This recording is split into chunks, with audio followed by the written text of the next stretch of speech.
there is different categories of games inside. There is art, logic, sensory, physical, word. We choose those categories because they are entertaining the brain differently. And we wanted a variety of games, not only word, not only art. We want them to continue to do logic games. We know it's good for them. And we want that caregivers try different things. That's our guest today, Marie Vaudry, founder of Gleam in Your Eye, activity boxes for those journeying with Alzheimer's.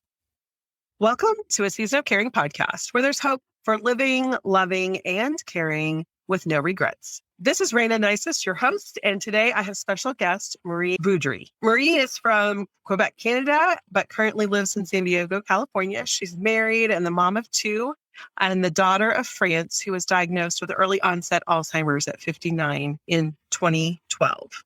France used to spend hours doing crossword puzzles and reading books, but as her illness progressed, her family faced the all-too-common challenge of finding stimulating activities adapted to her changing cognitive abilities. As a result, Marie took matters into her own hands and spent the next few years working with experts in neurology, neuropsychology, geriatrics, speech therapy, physical therapy, occupational therapy, audiology, and optometry to acquire a strong knowledge of Alzheimer's disease and of patients' needs. In 2015, Marie created Spark Your Mind, a book of activities adapted for patients at a moderate stage of the disease.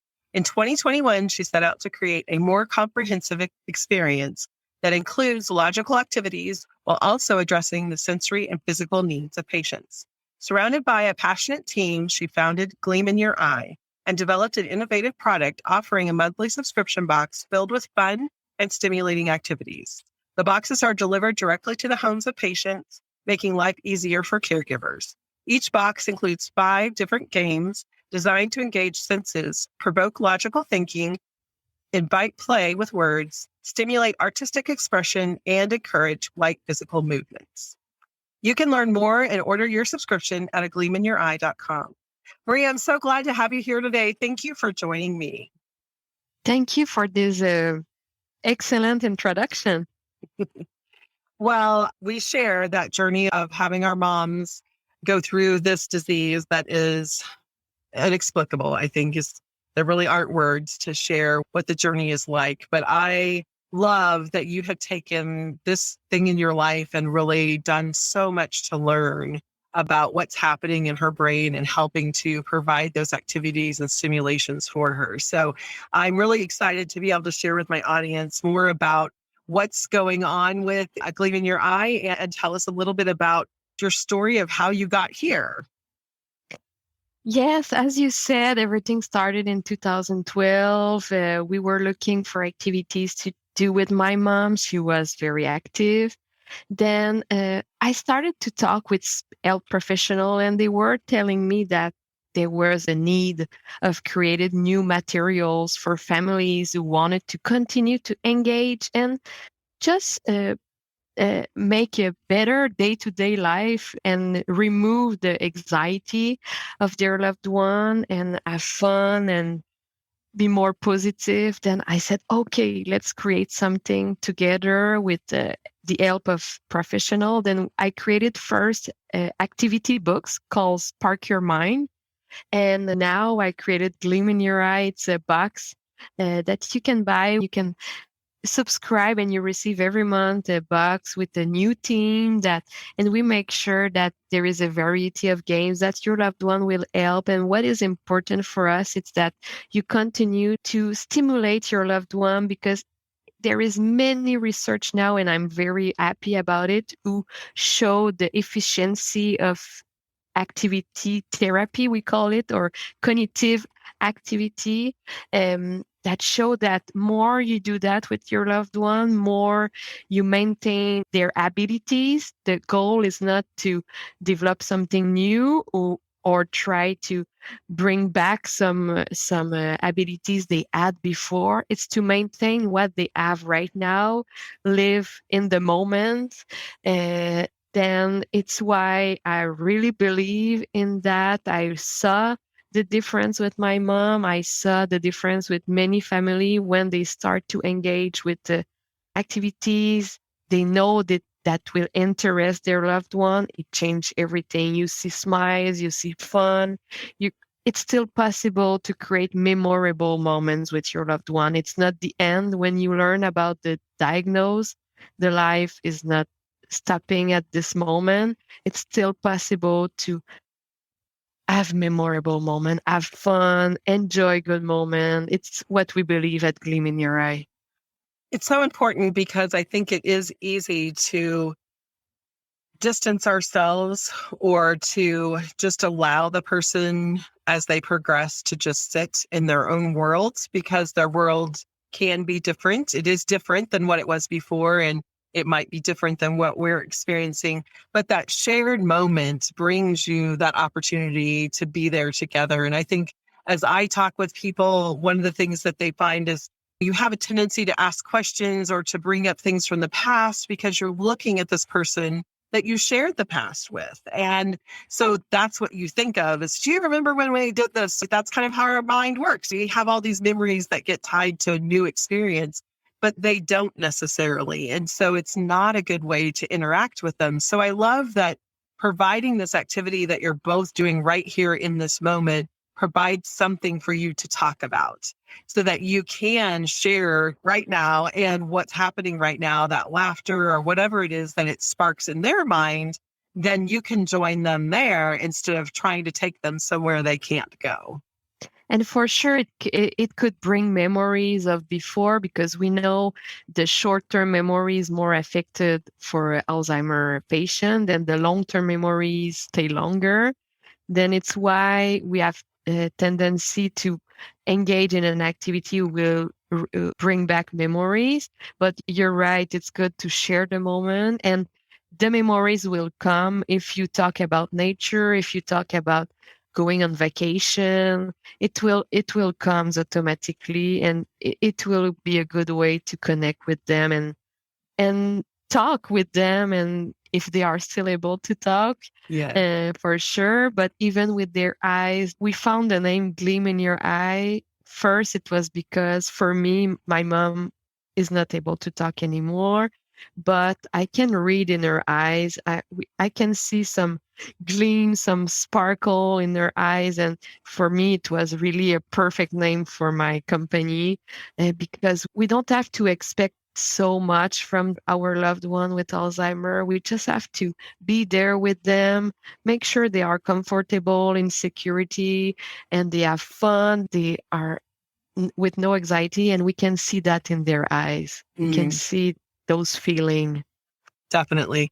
And that anxiety is common for many people that are experiencing Alzheimer's. There's so many things that are overwhelming to them that we can see that side of it. So it's nice to see the gleam and to have a tool to be able to bring that out and really be able to experience that.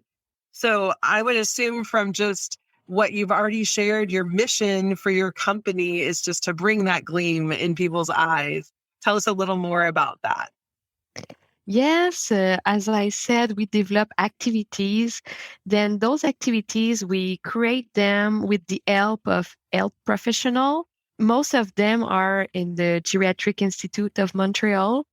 And there is speech therapist, neuropsychologist, occupational therapist, physiologist, different specialists who I send my ideas of games and they will tell me, okay, Marie, no, pick this image instead of this one. It's not appropriate or it's too difficult. We create the games for people with moderate stage dementia. There is a purpose why we choose this stage. It's because there is not so much things on the market for them. And it's at this stage they start to be more able to do their normal pastime they were used to do as crossword, as reading a book. Then it's where we arrive and say, you can still continue to read, but read with an appropriate book, appropriate story, short story, you can still do a crossword, but a different kind of crossword. You can still do stuff, but we adapted the games for their level of difficulties, and it's what we do in our company. It's what we suggest to customer. So at this point, are most of the activities within the box, are they designed to need someone to facilitate that with the person that has dementia, or is it something they can pick up and kind of do a little more independently? All the games are created as someone can do it by themselves, someone Oh, with great. Alzheimer. I make sure all the instruction cards are easy to read. The instruction are very simple, short and simple. But we know that at moderate stage, usually someone will need the help of someone else to just start the activity. It's what I will suggest, that you open the box with your loved one, you put all the material, but for example, if they have to paint a birdhouse, you put all the material in front of them, you open the paint, you put the brush there, you make it okay for the table where you paint, and you can even start to paint with them, but you can let them continue alone. But for sure, you need a little bit to facilitate. It depends of your loved one. With moderate stage, it's a big stage. Yes. It can be at the beginning, then they will not need your help at all. You really need to assess how your loved one is, and how they feel more comfortable. And to maintain this autonomy, we need to Mhm. maintain their autonomy. You will see how they will react and how you need to engage with them. A lot of times when people think of Alzheimer's, they only think of the memory issues, but the problem solving is significantly impact as well, that multiple steps. So I can see where getting them started, but I also love the thought of being able to have that autonomy, because I think that's one of the things that they really miss, is that if we're just hovering and we're trying to control everything when they can do some of it themselves. Since, like you said, this is the bridge between, what they were doing independently to now giving them some simplified things that are not childlike, but rather specifically designed for them. I love that. I think that's a great idea. We spent hours and hours doing puzzles. And, when we first started, we could handle those. I think there was even 1,000 piece. And then, you get down to smaller and smaller pieces. And so they get more and more difficult and end up at puzzles that have 36 pieces. And so there is a progression. Yes, even moderate stage, we suggest 12 Wow. pieces Mhm. to make a puzzle, to make sure they will succeed. Not too easy, but yeah, it's what the neuropsychologists tell me to do, and I believe it's easier. It depends for every person. Again, if Sure. it's someone who, like your mom, who was doing always puzzles, maybe she will be able to do it longer Hmm. than another person who was not used or was doing a little bit. It really depends, but for sure they will succeed with the 12 pieces of a puzzle. Mhm. So that's so important. And I think the success is a big piece of it too. None of us like to do something that's hard. And so if they're struggling, it's stepping in and helping that. And again, having that shared experience and that memory. So I love that. So you've mentioned a couple times the things that come in a box, but maybe just describe one of the boxes so we have an idea of what else in there. Yes, there is different categories of games inside. There is art, logic, sensory, physical, word. We did research about how occupational therapists were and recreational therapists and activity director, they were building their schedule of activities for their patient. And it's why we choose those categories, and also because they are entertaining the brain differently, and we Hmm. wanted a variety of games, not only word, not only art. We want them to continue to do logic games. We know it's good for them. And we want that caregivers try different things. Right. What we had a very good feedback at the beginning when we launched the company. A woman said that her husband, she didn't know he was still able to write. She didn't know he was still able to read. And it's because she tried our games and see that, oh, because we had different kind of activities inside the box, it can show that, oh, they are still able to do that. And I really encourage people to try and not to only take activities that they know they will for sure be able to do, but let's try other things. And if they are not able, okay, stop for sure. But maybe they will have fun and they will succeed. We don't know. And I really encourage caregivers to try new things. And there is bad day, there is good days. You will see that one day they will succeed in your activity, and the day after, no way, they will say, no, I don't want to do that. Just start another time, or maybe the time in your day that your schedule was not at the good moment. We know in the morning the concentration it's easier, but maybe for you it's at 4 p.m. For your loved one it's the best time. You adjust. Also, it's difficult to be a caregiver. It's a lot of things to see and to adjust, but it will be so helpful if you can bring joy for 30 minutes or 1 hour in your house. You will see it's a big difference. Definitely. For both of you, that joy just multiplies and makes your day better in all the ways. Great suggestion to realize that trying it at different times during the day, we found that for my dad, during that typical sundowners time, keeping him engaged and busy helped to avoid that wandering and the wanting to go home. And so being able to have activities that are ready and that they enjoy can be really helpful. And you always have the things from the box from the months before. So there's lots of variety that will build up in your library of activities. So I love that. Such a great suggestion.